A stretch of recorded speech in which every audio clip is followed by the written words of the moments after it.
Here we come, walking down the street. We get the funniest looks from everyone we meet. Hey, hey, we're the monkeys, and people say we monkey around, but we're too busy singing to play. Ladies and gentlemen, this is the Bump Monkey Mafia. I'm Frankie V, here with my broadcasting partner, Curvaceous Cody. Double C, Curvaceous Cody. That's so gay. How's that gay? Why are you curvaceous? Why are you curvaceous? Because I'm just curvaceous. I Do you like. shop at Lane Bryant? No, I don't.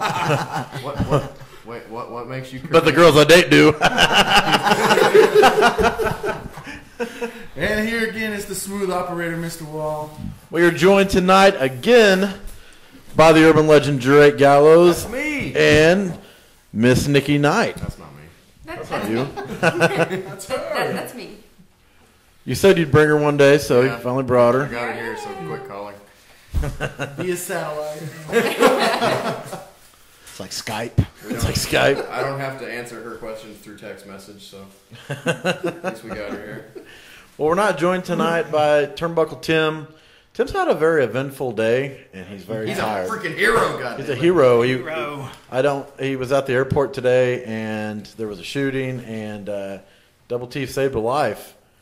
And yeah, Having a parade downtown. yeah, having a parade. He was That's too. why all of his closest friends are right here. Unfortunately, they weren't able to get him on a float because he is the float. He is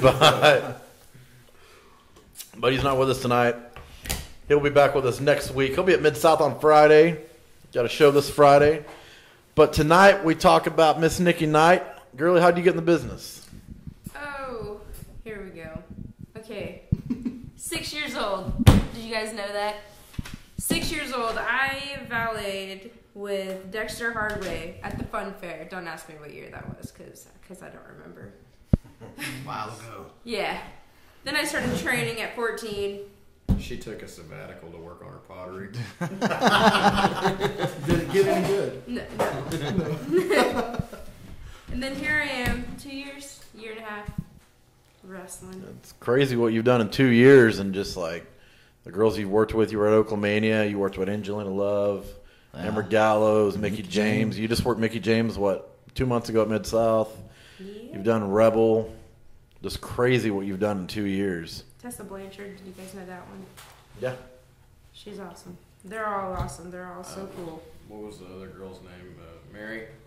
Crazy Mary Dobson. Corey Marino. Yeah, that was Yes. in Texas. She's had a pretty eventful 2 years, man. She's almost done more than I have in 9.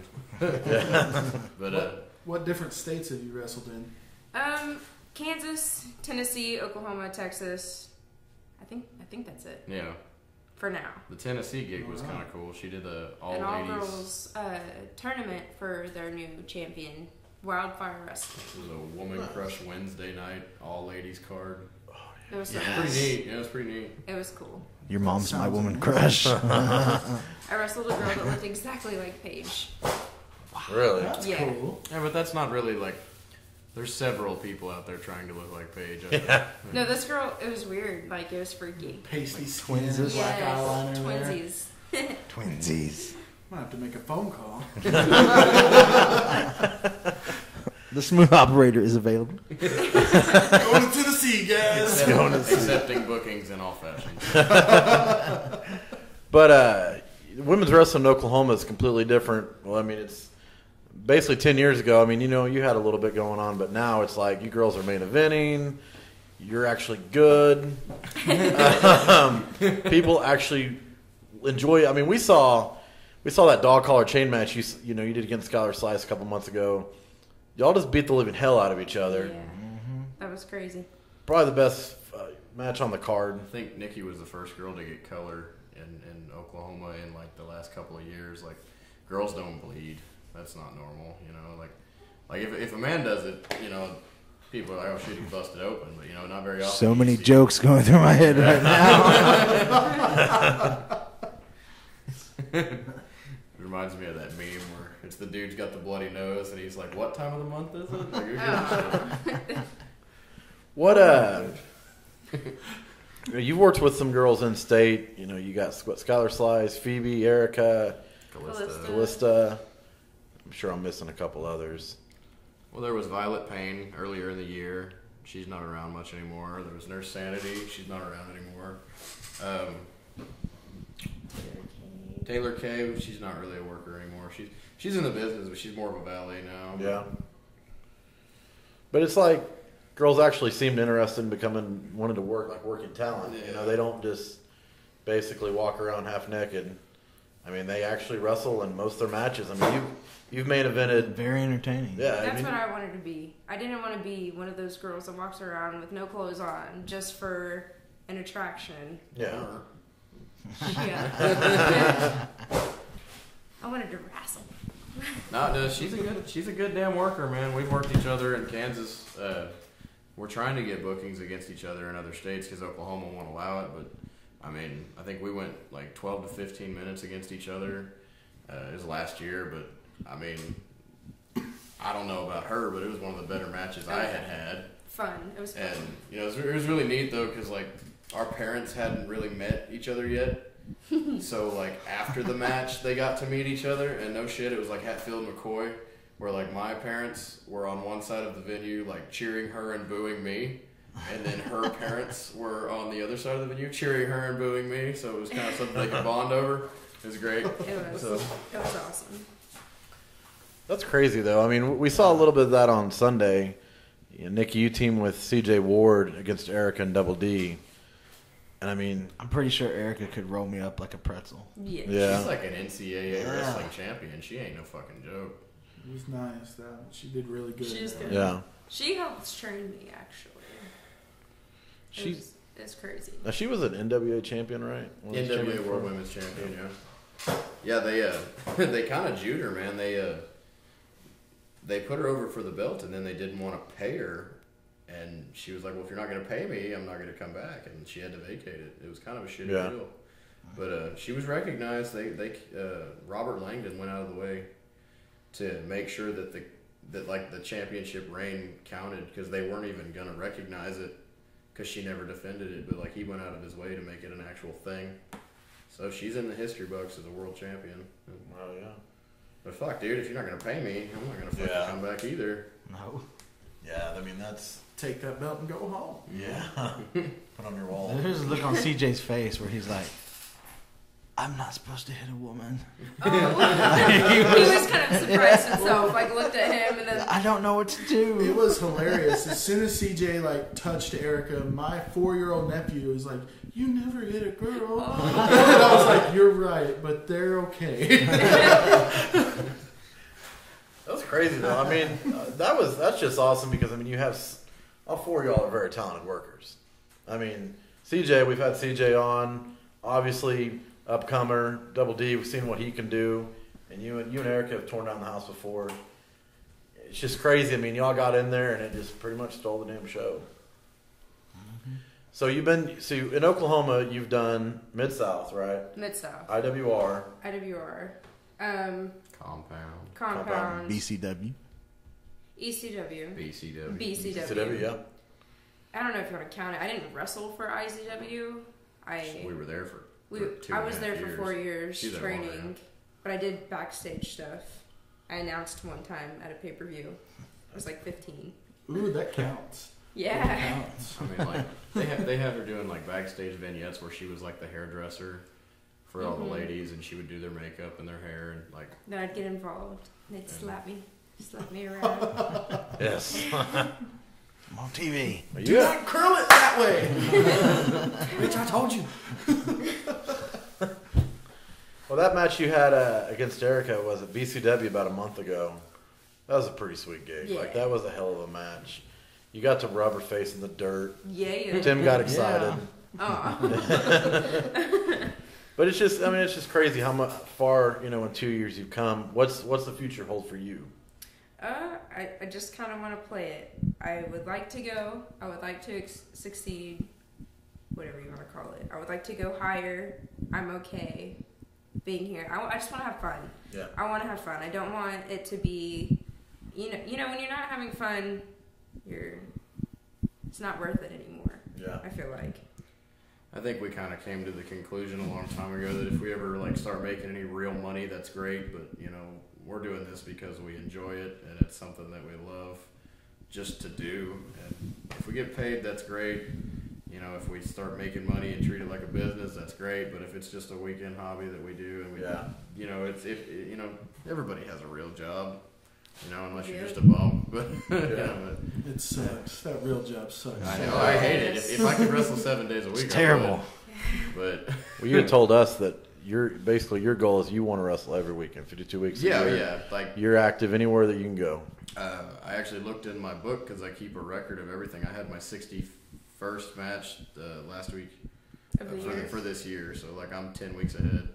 Nice. Double shots, and then 2 and 3. Isn't that crazy? A Like week. 3 matches a weekend. Well, I mean, sometimes I'll wrestle twice in one night, you know, battle royals, and then you have your main match, or, you know, you might end up in a match that turns into a tag, you know, things happen, you end up wrestling more than you thought you would, and then before you know it, you've had, you know, 60 matches a year, and here it is November, and I've actually slowed my schedule down a lot, because, you know, I've already met my goal, so from here on out, it's just like relax till January.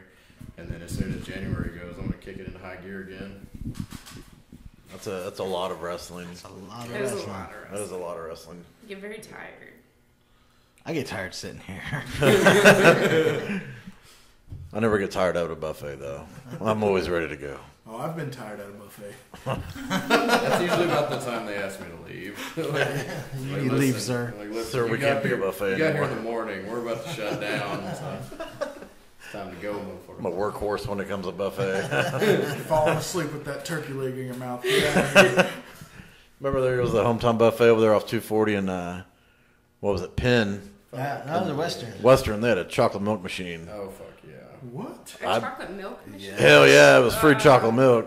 That's a rib, though, because, like, if you get all the chocolate milk, you're not going to want to You eat get it. full Yeah. Well, I didn't eat most nights. I just really the goddamn chocolate milk.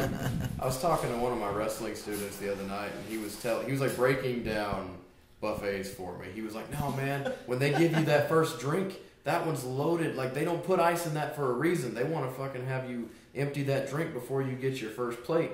Don't mess with those dinner rolls." He's like, "Go get you a salad. Yes. Wait about 15 minutes. Let that digest. Drink your soda. Sip on it though. Don't kill it." Jesus. He was like, Like first plate, all meat. After you get your first plate, that's your protein. Then you go take a big meaty shit. Then you come back and eat your dinner roll. He was like, "This is how you save money." Here's my thing. There's no rules when it comes to a buffet. You walk in, you fuck shit up, and you leave. I got things to do. I gotta think. I got a problem though. Like I was always raised like, don't go back for seconds. Fill your plate the first time. Clean your fucking plate, and then put it in the sink and move on. So when I go to a buffet, it's stacked like 6 inches off the top of the plate because I don't want to go back. And people look at me funny like I'm a fucking savage. me, Brent, Man, stack Frank, and skills. Tim walking to the buffet. They Shit's fucking run organized. out. We go to Golden Corral. They say you have to schedule an appointment to get your asses in here. So, Red alert! so how's the people school up in. in Mid South going? Ah man, it's busy. It's full. There's probably there's a few less students than we had a few months ago, but we've had a couple of guys graduate. You know, we've just got the Ginger Bear Grizzly Gates on the card, and I love that dude. He's great. He is awesome. So entertaining. you know, so as they start to clear out, you know, new ones start to come in. So we're seeing some new faces. We've got a bunch of kids that are wanting to come in. Like I've got a 15-year-old kid that wants to intern for me. He's like I can't afford. That's free labor. Yeah, pretty much. He's like I can't afford to pay for the training, but I'm not old enough to get a job either. That's why, you know, so like, could I come up here and work it off? And I'm like, yeah, you can come work it off, you know, but I'm going to put your ass to work. So he'll show up an hour early and he'll be mopping floors, taking out trash, doing all the shit that And he's decent too. normally I would have to do. And at 15 years old, this kid's got some ups, man. He can do his bumps. Like, I ain't going to say his name because I'm going to put him over, but, you know, in about, 4 years, he might be somebody.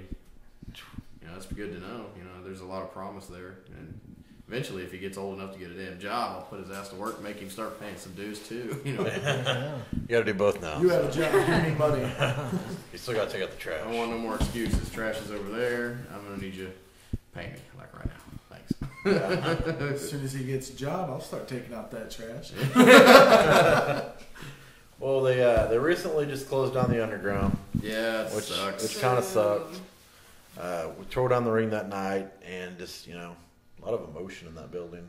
Oh yeah, Nobody wanted to leave. No, it was terrible for me. It got to the point where because we had our last training there, Kareem Sadat, the promoter, basically invited me and my Mid-South students to come, and he said, we'll give you, all the ring time you need if you guys don't mind helping us tear the ring down. So, by the end of the night, I gave a speech, basically told them, all of my students, I said, this guy right here, Sadat, he gave me my first break. This is the first guy that ever gave me a chance. He let me do kind of an intern thing for my first couple months of training before I was old enough to pay dues. And, I literally owe everything I got now, to those first really crucial months that I spent at the underground arena. And then when it got to the end of the night, we got the ring on the trailer, and he's like, yeah, we're going to have to shut it down for real. And he looked at me, he says, do you want your brother's picture? And that picture of my brother that's been up on the wall for the last, almost 5 years, I had to watch him tear that down, and that kind of stung, real bad, And then he was like, if anybody's going to take this home, it needs to be you. So he let me have it, and I think I'm going to give it to my dad. But, the underground arena, that place has more memories for anybody in the business, in Oklahoma. That's where all the good shit happened. That's where all the talent was. That's where all the important, that's where Honky Tonk and Jake and Kamala and Coco would come, and the Bushwhackers, if you were wanting to see the good stuff, if you wanted to see good pro wrestling, you'd go to the underground arena for it. That's before we started working on Mid-South anyway, trying to make Best venue that by far that I've seen in Oklahoma. Oh, yeah. Favorite, man. 10 years in the business, and that's the venue. That's the place you want to wrestle in. And it's just crazy just because, I actually threw up in that building. Cody did throw up a lot. I got busted open for the first time in that building. I met Nikki in that building. Yeah. That was the day we met, was in that building. And I remember the first time I ever got busted open the hard way is my brother. And he says, I'm going to give you a chair shot. I said, all right. He says, I'm going to give you the hardest chair shot you're ever going to take in your life. I said, okay, but why? He says, so anything you take after this ain't going to fucking hurt. I was like, all right, that makes sense, kind of. The fucking base of that chair hit my forehead, man, and that thing wrapped around to the back of my head and busted the back of my head open. Jesus Christ. Yeah. That was beyond concussion. Oh. Yeah, there's a pretty sweet picture. I don't know where it is anymore, but it's I used to do face paint when I was younger, and it was I got white face paint all over my face, and then there's blood all over my forehead, and it's running down my neck because it has just poured all over my fucking head, and it was a mess. I ended up getting 9 stitches in the back of my head, and my mother fucking gave him an ass chewing that day. I was only 14, man, and I got busted open hard way with a chair. Yeah, she was pissed. Love you, bro. Were those chair shots hurting out? Fuck no. Nothing compares to that first one. That thing Well, there you go. He did you a favor. sounded like a shotgun went off in one ear and out the other. It was that fucking loud. It was crazy. That would hurt so damn bad. I was saying at dinner, man, I've never enjoyed a chair shot. Brett's that was awesome. Oh, that was awesome. It was awesome. Yeah, there's a video of the smooth operator Brent Wall getting hit by his buddy with a chair. He probably didn't swing it right. It's great. Great. That was awesome. Brent's I love this. That was the second one. He did it twice. One of these padded motherfuckers, probably. No, it wasn't. Definitely not. But yeah, you basically grew up in that building. You had what? Kareem Sadat, you had Kevin Sanchez, you had, remember Trailer Park Trash. Yeah, Casey Ooh. and Jason. Yeah. They were Yeah. friends. Yeah. All right. Man, that place though, when it was AACW, Yeah, that yeah. was That was my first show there. The first time I ever went there, it was double ACW, and the main event was a 20-man over-the-top battle royal, and Glenn Steele won the AACW Glenn Steele, man. And yeah, that was back when he was in really good shape. He was young, and like I just had a feeling he was going to win that damn match. Like I remember the first time I met him, because my brother introduced me to him. He's like, this is the champ right here, and I said, is it? He said, not yet, but I'm hoping to be. And like, I think they were trying to work me a little bit. But, sure enough, by the end of the night, he had ended up winning that battle royal. I thought it was cool, Yeah. My first independent scene experience ever. He made the save one time. I was working security. Got hit by a chair by Kareem Sadat. Yeah, that was said we worked security at Yeah. ASW. And then Glenn Steele made the save. Woo. I was like, yeah. Yeah, Glenn.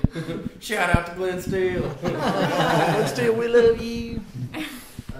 So I think it's safe to say we all watch wrestling here. Oh, yeah. I'm just kidding. Sometimes. It's like pulling teeth trying to get her to watch. We've got the network now, so it's a little bit easier. Man, do you guys stream any like old stuff on the network at all? Yeah, constant. I'm watching ECW from '99, like I started January, and I'm gonna watch the whole year. And right now, the big feud is Super Crazy and Tajiri, and it's like every other episode, because they're like 45-minute episodes. Like when they were doing House Party '99. Yeah. Every other match, it's fucking Super Crazy and Tajiri, and it is gold, man.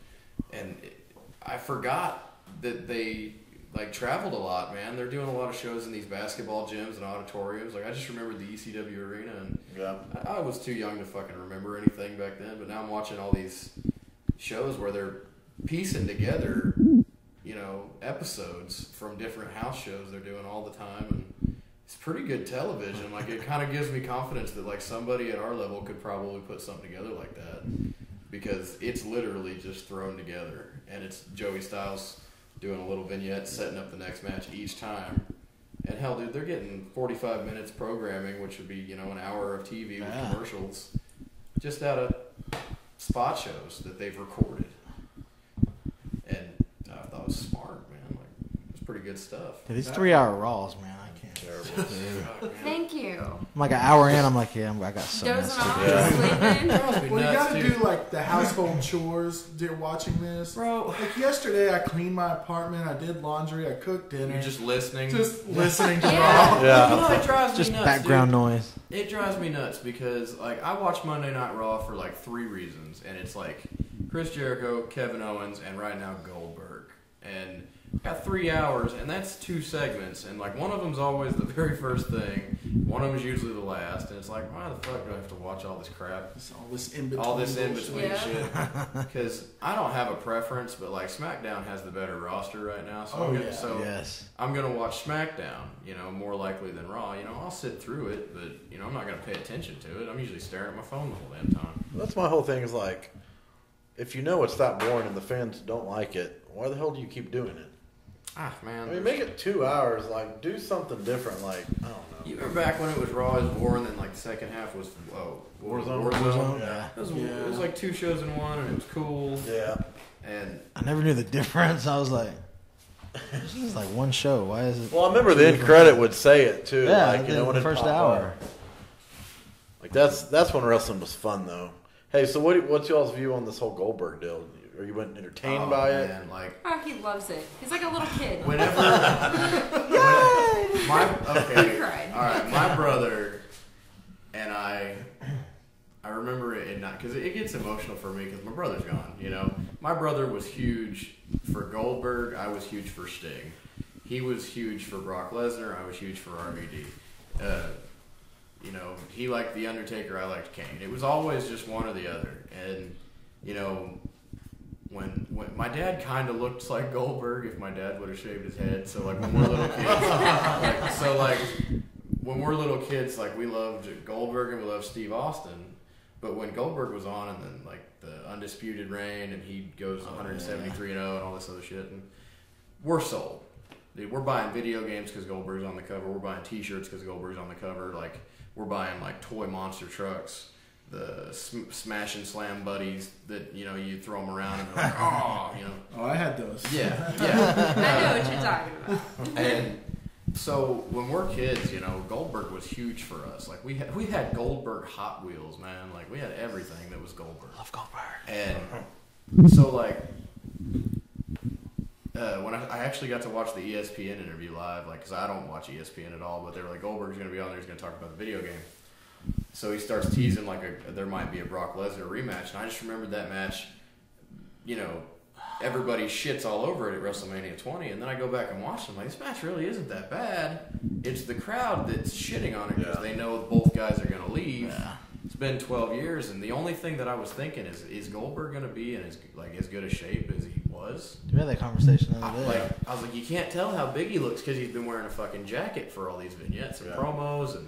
Well, I watched a clip from Raw last night. He didn't have a shirt on. Bro, he looks great. And I was like, oh my God, this is the greatest thing.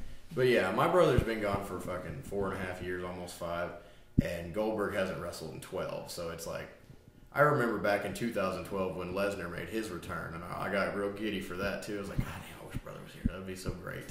But so Goldberg, I hear the music and they start doing the old school entrance. He comes out of his room and like all the workers are like, they make this giant line all the way to the gorilla position, and everybody's just like clapping for him, like, go Goldberg. I'm on the edge of my fucking couch, no shit. I'm on the edge of my couch like this, just like giddy, just so happy. Like, this is so cool. And for like the 15 minutes that he's out there cutting the vignette or doing the promo, I just totally fucking went back to 99. And it just made me feel like a fucking kid again. And I was like, this is so neat. Like, I'm hooked. And then they did the spot with Rusev, and he tripped. Right. Yeah, I saw it. I was like, why did he fall down? And What happened? I was like, no. Like, He pulled a Charlie.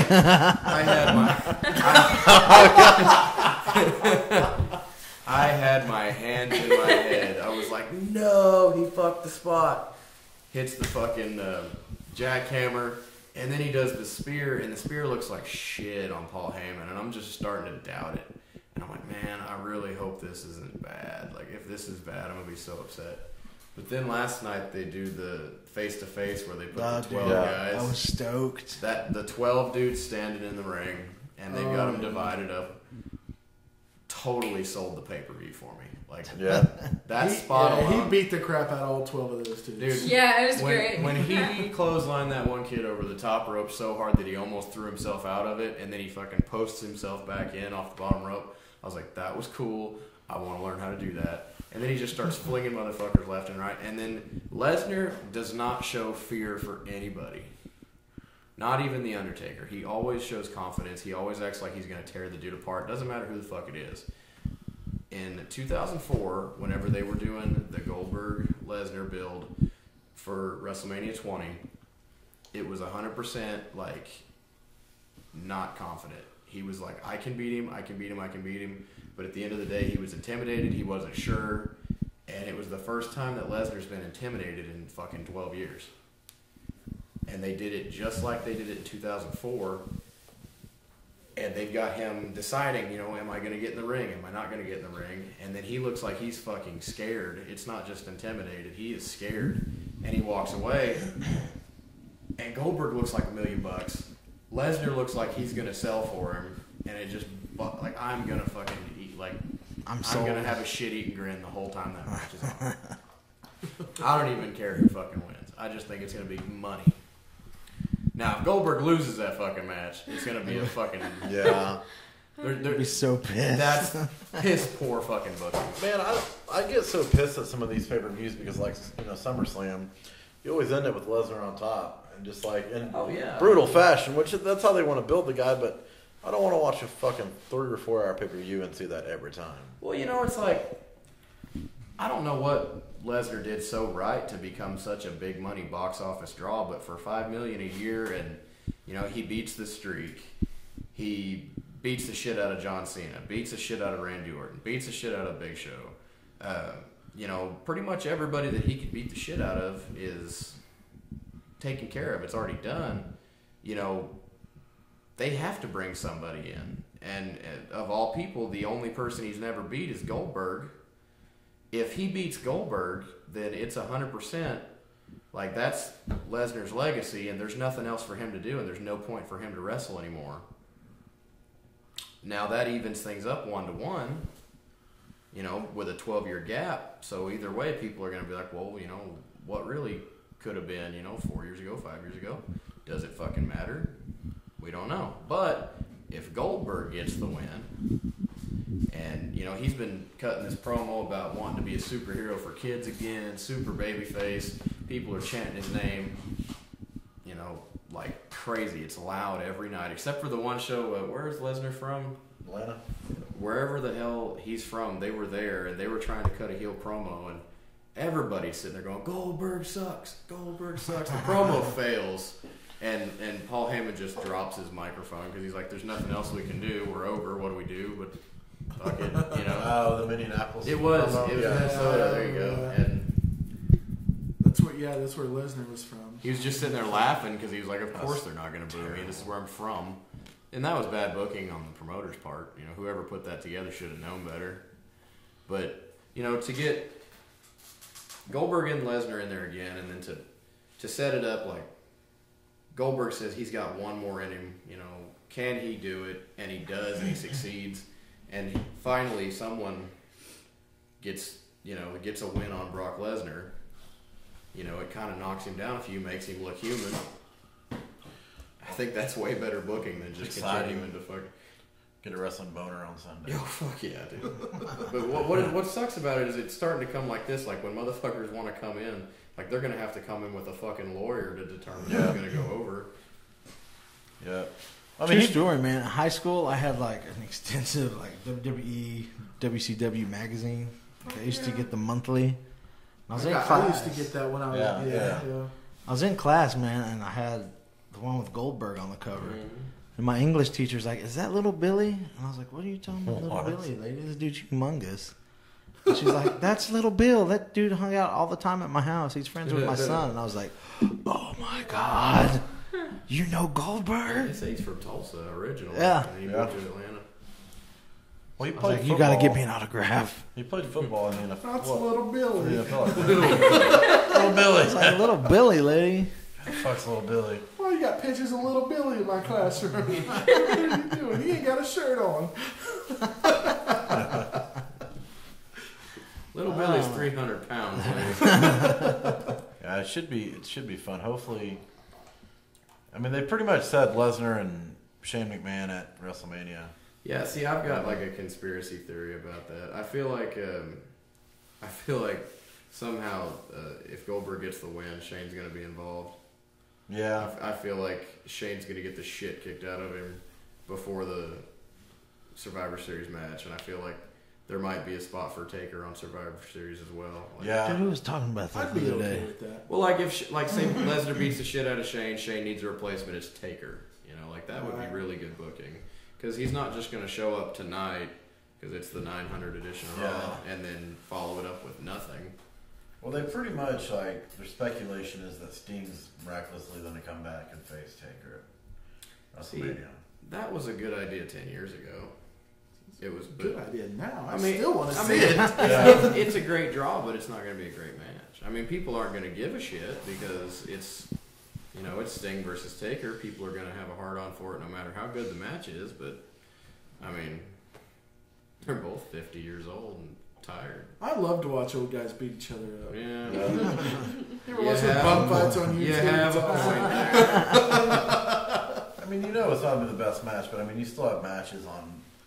Like, I mean, if you book a, Goldberg-Lesnar match, it might not be exciting as, See, Ziggler and Sami Zayn or whatever. but people are going to care so much more for it anyway. Yeah, they're gonna And that's what they'll have to do if they have Sting and Taker together. Like, there better be a real good reason. Yeah. Do you remember in that interview you watched on ESPN, he had made the comment that it would take him a couple months to get back into... Yeah, he says, I think it'd take me a little while. Yeah, He and didn't then fucking wait very 1 often. month, he's in it. Ready to roll. They rushed that thing too hard. Oh, yeah. Well, like, apparently, like, WrestleMania is set in stone. The Rumble's set in stone. So, like, if we're going to Can't do wait it, for we the gotta Rumble. do it. Yeah. Me too. Well, that's my thing. Why would you do it at the Rumble? You've got 60,000 in the Alamo Dome. Do it. I mean, it's already hard to build a card for the Rumble because you already have the Rumble itself. Plus, you got to keep that card short, or it'll be a 4-hour pay-per-view. Yeah. You know, I'm okay. Which they it very well could be. But they've already said that it's going to be 5. Yeah, I think the 4 big ones they're going to keep 4 hours, and I'm like, God damn it. So that means, I mean, Sunday will be long then too, because you've got Survivor Series, the Royal Rumble, WrestleMania, and SummerSlam. SummerSlam was 4 hours. Yeah, it was 4 hours, and it was brutal. It was, and it was hard to watch because it was so damn long. It was brutal. Just like the WWE loves to shove programming down your throat. Some of it's good, but when you have a 2-hour pre-show and a 4-hour pay-per-view, I mean. See, I don't really focus on the pre-shows, man. Like, I'll go back and watch them like the next week, just if I heard the matches were good. Like, when they're doing these matches to fill the card, you know, like at the WrestleMania, they've got the Money in the Bank type match every year, guaranteed. They're not calling it the Money in the Bank anymore, but they always find an excuse to make like a 9-man ladder match. Yeah. They've got the Andre the Giant Battle Royal now, which is prior to the trophy, they would do one every year. You know, at WrestleMania 23, they had a 23-man Battle Royal, a 24, and a 25, and now they just have a real reason to have a Battle Royal, which is a card filler, you know. You got 30 guys, you can only have so many matches. And I love Royal Rumbles. Fucking. Did you guys watch the year where it was 40?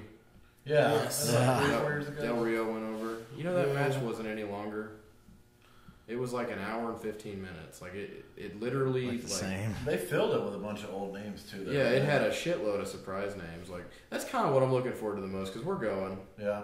Like, are you guys going too? We're like going we decided too. we're all going. Yeah. And I think that'll be the most fun thing about it is the surprise entrances. Like, yeah, you know, but hopefully it's good this year because like last year there wasn't much.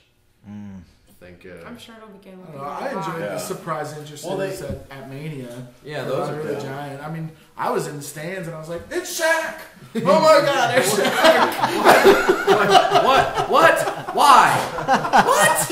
It's Shaq!" All right, like you're not even upset about it because you're like, hell yeah, all right, cool. Damn. I got super stoked for DDP when he came in there. I was just like, yeah. I remember when it's me, it's DDP. I got super excited for that. Remember when Drew Carey was in the Rumble?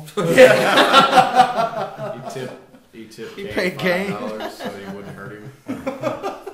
I love that Hall of Fame speech. Everybody's booing him. He's like, go ahead and boo. I'm good looking. I got a hot wife. I'm a millionaire. Boo if you want to. I don't care. Speaking of older names, man, we try to stay current on everything. Yeah, screw it. Yeah.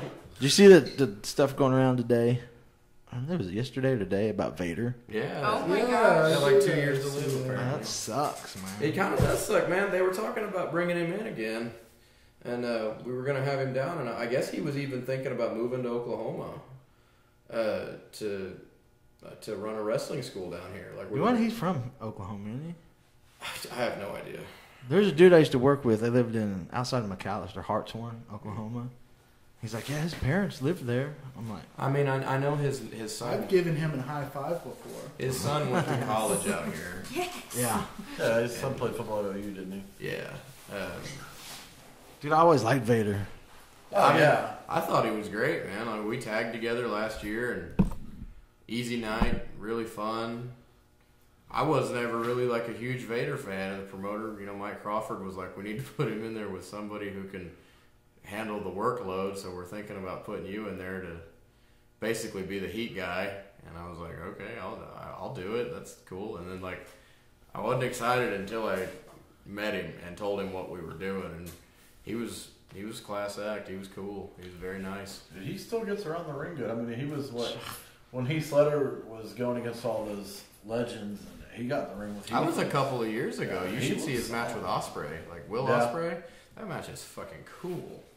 Like, they tell a great story, and that dude still moves really great. Well, now they've been talking about putting him in the Hall of Fame. Yeah, they've been plugging it a lot lately. Like, Mick Foley posted a thing today.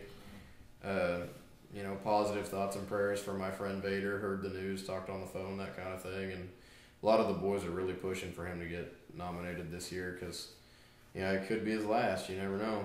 Just look at Ultimate Warrior. Yeah. Right. Yep. Oh, that was insane. That was just I mean, depressing. that pulled my heartstrings. Like, he was just at the Hall of Fame Like, just there. It was the next day he did his speech and. Yeah. Oh, and that speech was like he knew. So. Oh, he Well, was, that, like, he was telling everybody, guys, if I don't have a heart attack tonight, I'm probably gonna hang myself. So. When he did that speech, I remember watching. I was like, I didn't know where he was getting at with it. Yeah. Then I rewatched it, and I just started bawling my eyes out like a big baby, which I do that every day after I eat. So What was your name? Shame. curvaceous. Curvaceous Cody. Hey, so your dad, how many matches do you think he refs a year? God, I don't know. All of them. 500. All of them. All of them. I mean, So explain how this is different. Cause my dad, I grew up. My dad was a ref for like baseball and stuff. Okay. And I always went Like with an him. ump or something. Yeah, Okay. Frank's I dad hate is awesome, baseball. by the way, if I remember his name. Old man Frank, shout out. But I always go with him. I hated baseball, but it was dad, But you so you were always there. went. Yeah. It's like, how is that different? Like pro wrestling. I'd be like, yes. I think he started as like a security guard when my mom was pregnant with me, and they wanted him to wrestle. He was like, "Fuck that! Like, I'm not getting in there." Cowbell lady would always hit him with the. Oh, cowbell lady. And then so he finally was like, "Oh, maybe I'll ref. You know, I can do that." But he still, I mean, he trained to wrestle, so he can do all that stuff. He just doesn't want to. And so I would just go, and I remember like people holding me over the rail, you know, slapping hands. Running around in the back like I Did own Michael the place. Jackson do? Like, Held you over there. They held you off of a ledge and was like, "Hey, a baby." anyway. I like to say, you know, that's the Simba. Yeah, I think this dude has more fans than some of the guys in the back.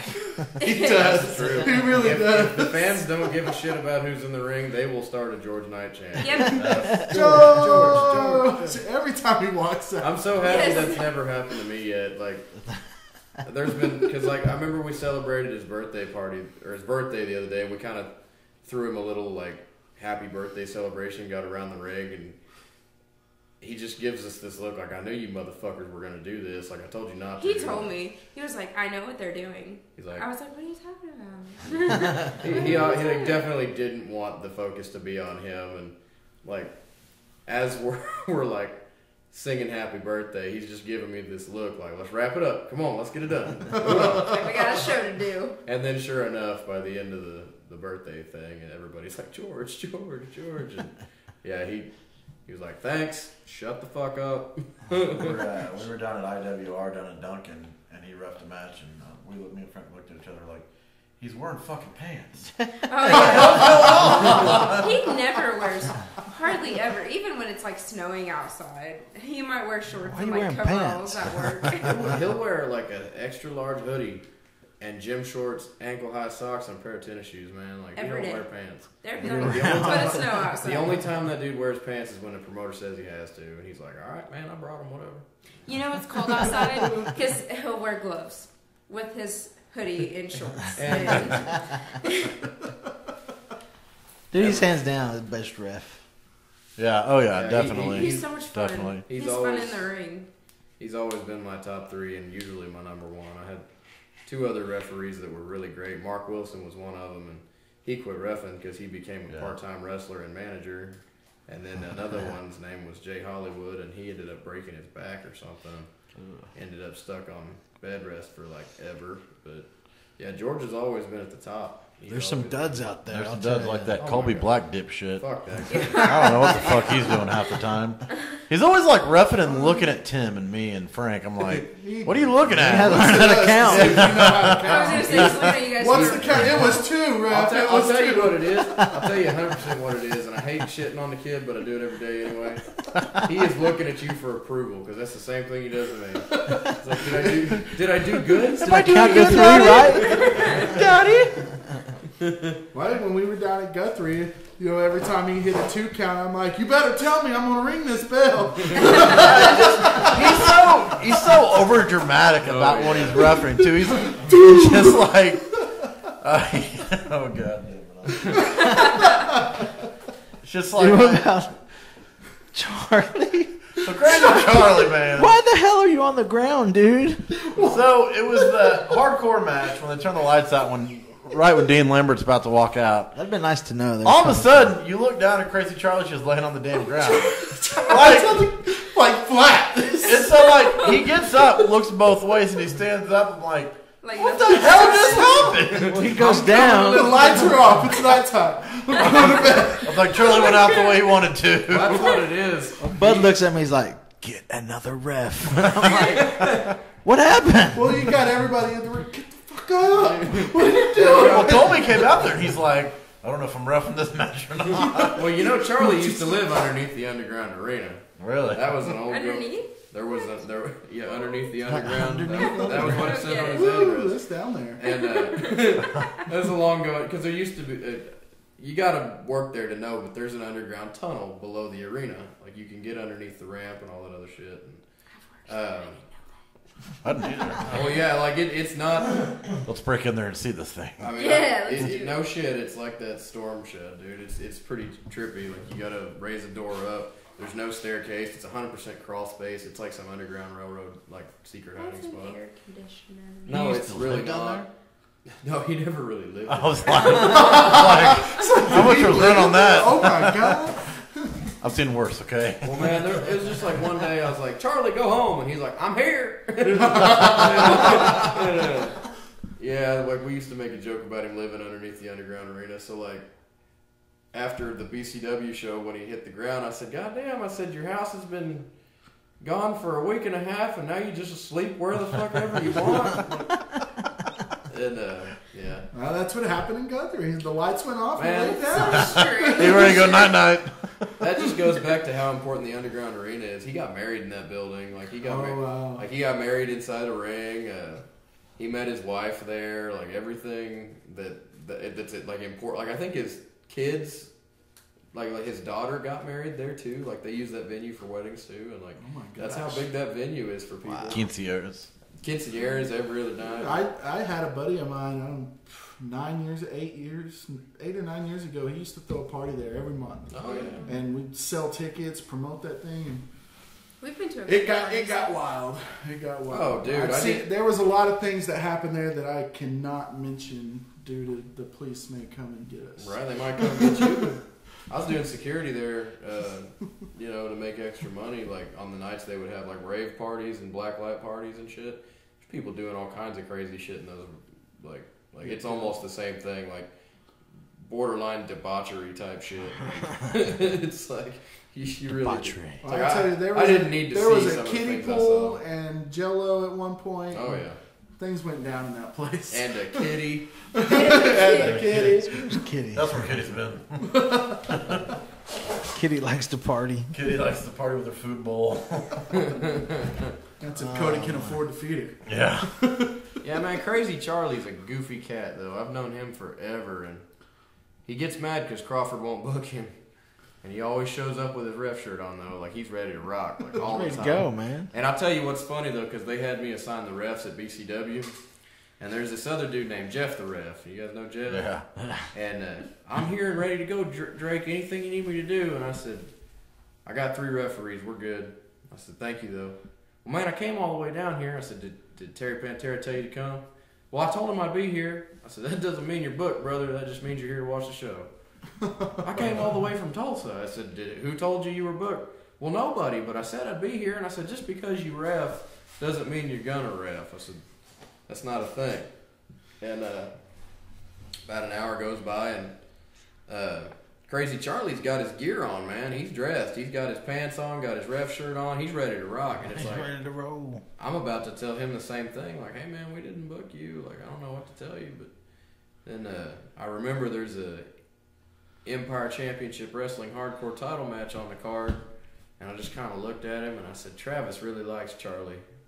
And for some goofy reason, Kareem Sadat, Rick Garrett, like, they would always use Charlie in their matches just for the hell of it. And, Charlie was like the hardcore ref, So I go, Charlie, yeah. I said, you got the hardcore match. And he's like, okay, Drake, whatever you need. And then Jeff the ref looks at me and he's like, what the fuck, man? Like, you booked Charlie but not me? And I said, yeah, he had his gear on. maybe you should have brought your shit. And he's like, I did bring it. I said, you didn't have it on? I said, he looks like a referee. You look like a front row fan to me. Enjoy the show.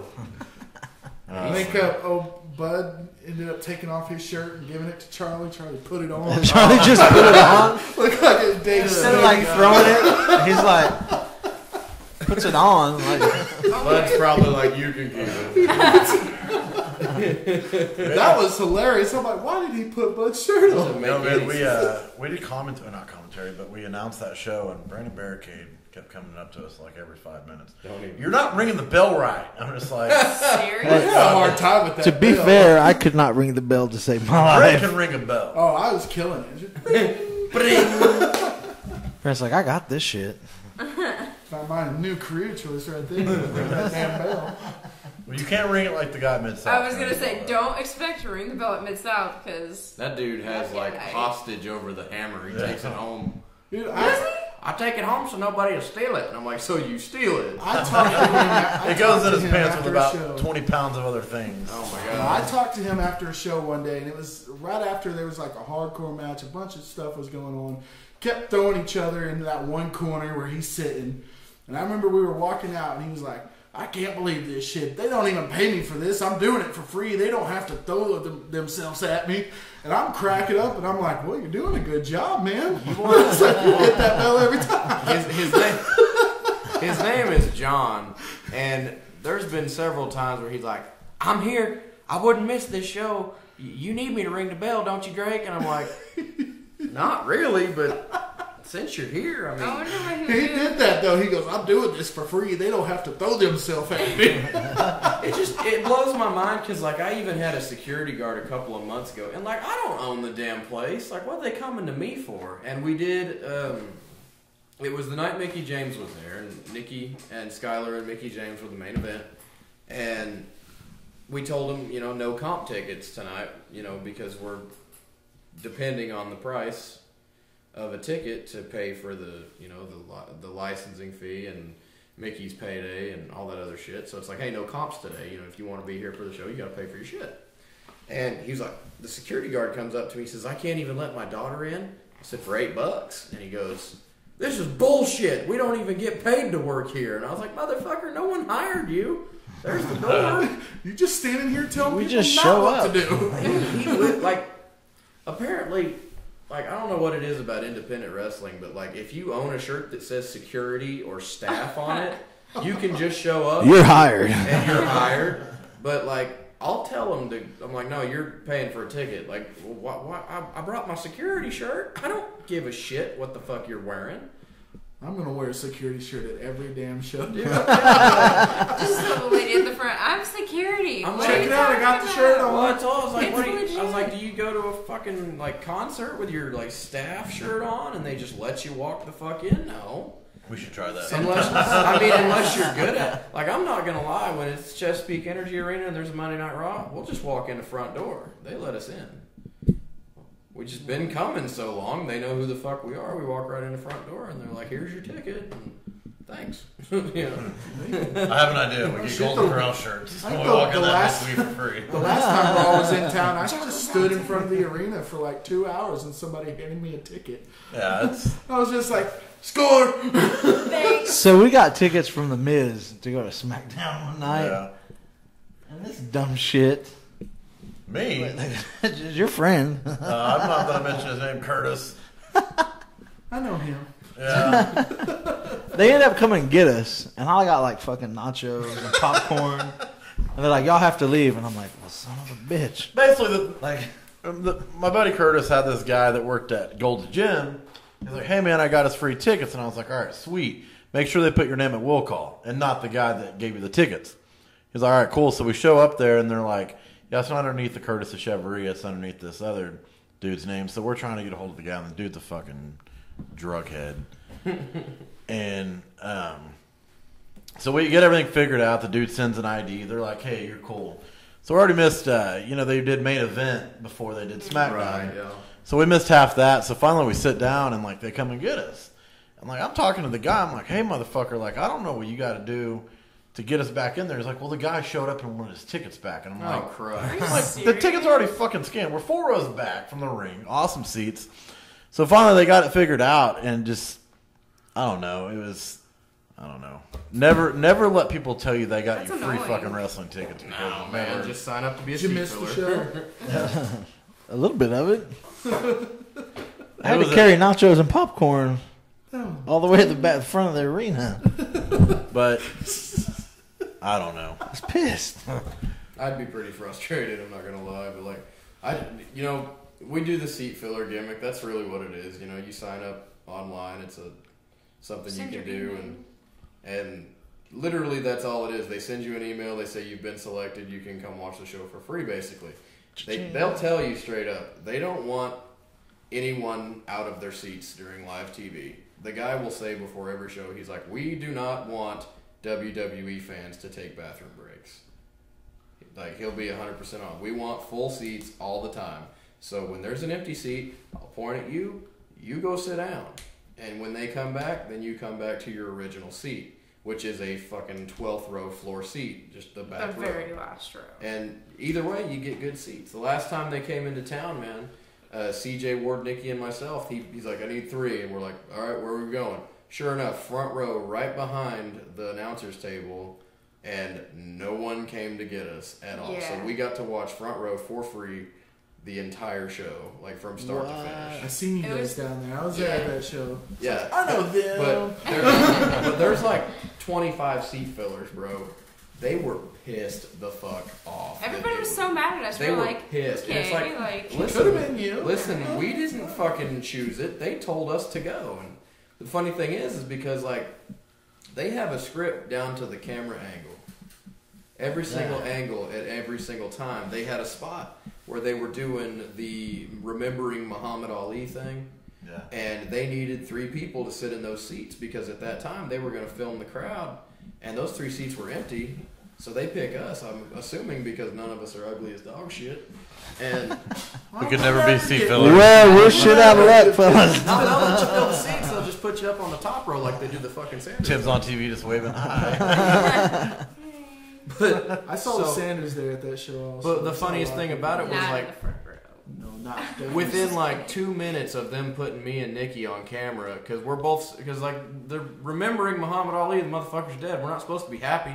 So they're like, stand up and clap. Okay, So we were doing our little we're standing tribute, up and you we're know? clapping, and we just look like we're content, and everybody fucking screenshots it on their TVs. They're like, why is Drake Gallows so pissed off? And what the fuck's wrong with Nikki Knight? Like, why are they mad? I guess they didn't understand that that's And like, it what was they like were we doing. just watched a tribute video for a dead dude, and it's like, are we supposed to be giddy as fuck about it? Like, Yeah!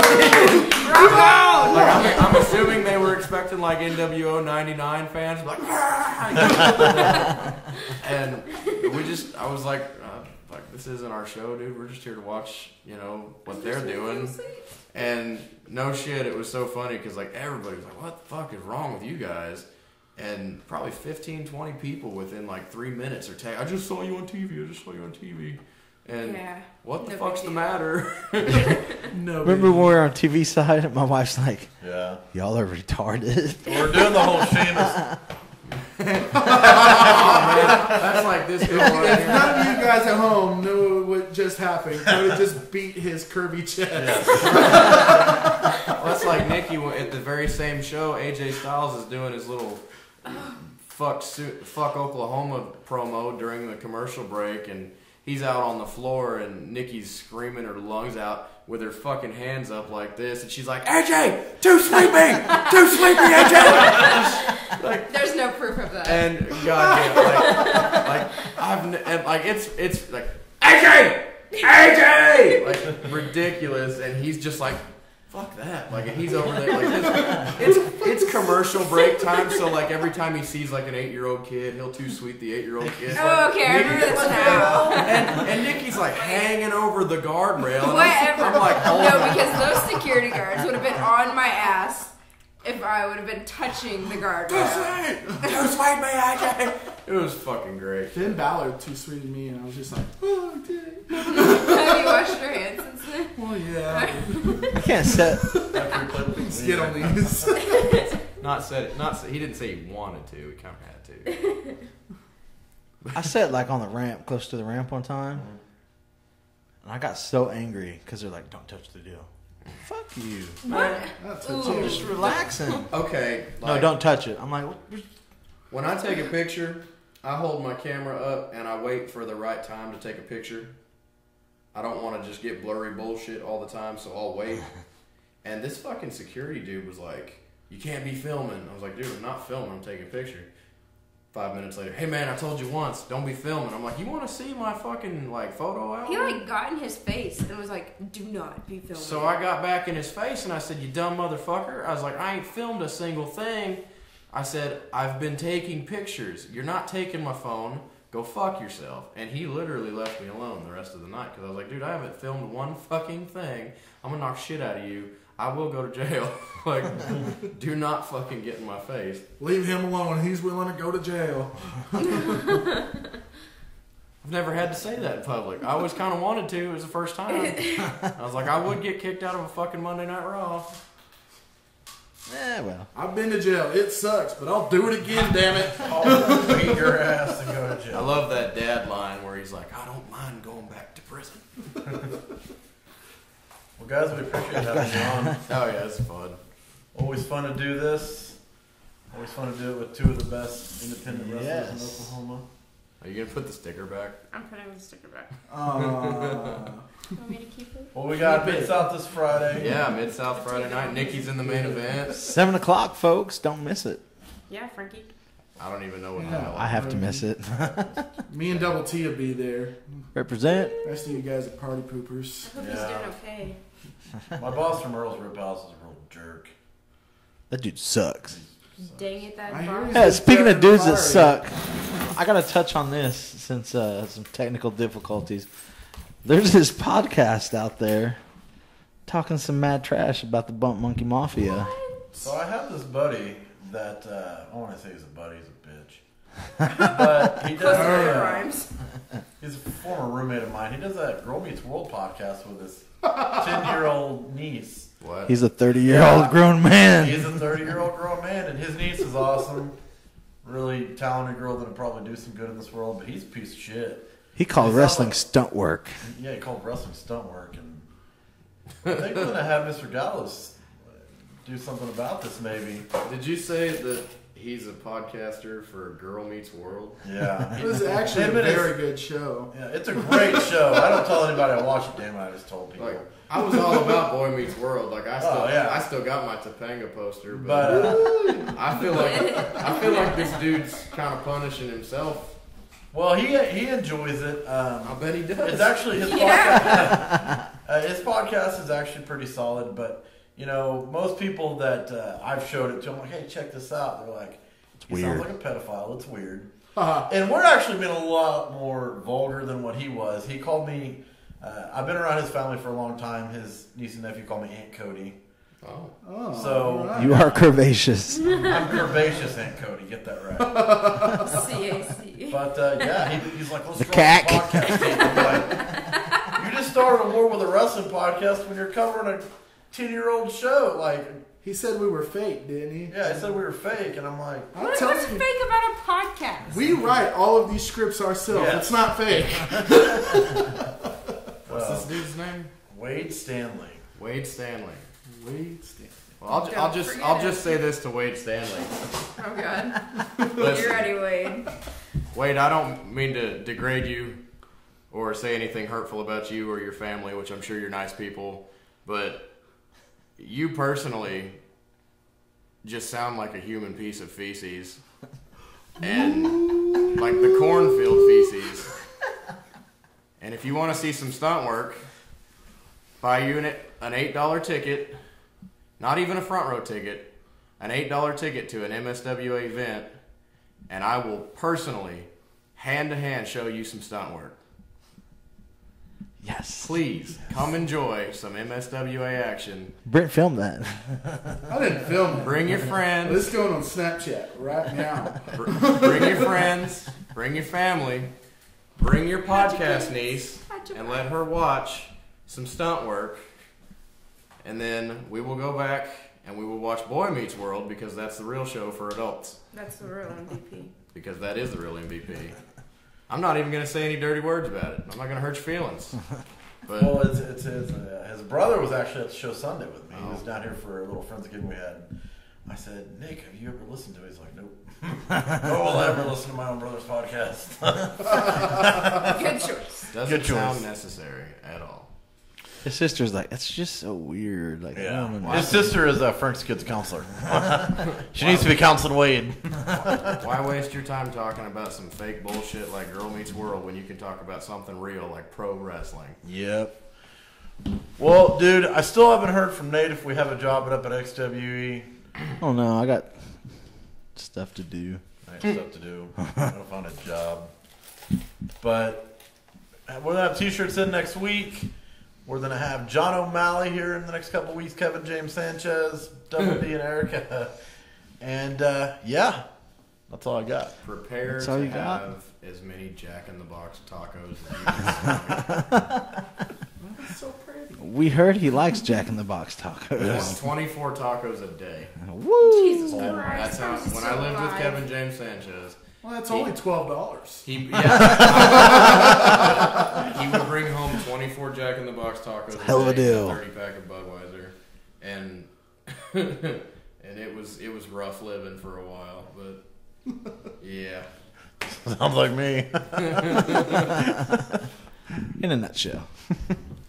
Well, folks, get your butts out to this show on Friday night, 7 o'clock at Plaza Mayor, or the old Crossroads Mall, if you don't know where it's at. Like always, you can like us on Facebook, follow us on Twitter, check us out on YouTube. We're on SoundCloud. And that's about all I have. Thank you guys for joining us. Thanks for having us. We'll have to do it again. Yeah. Very soon, folks. Very soon. Fireworks.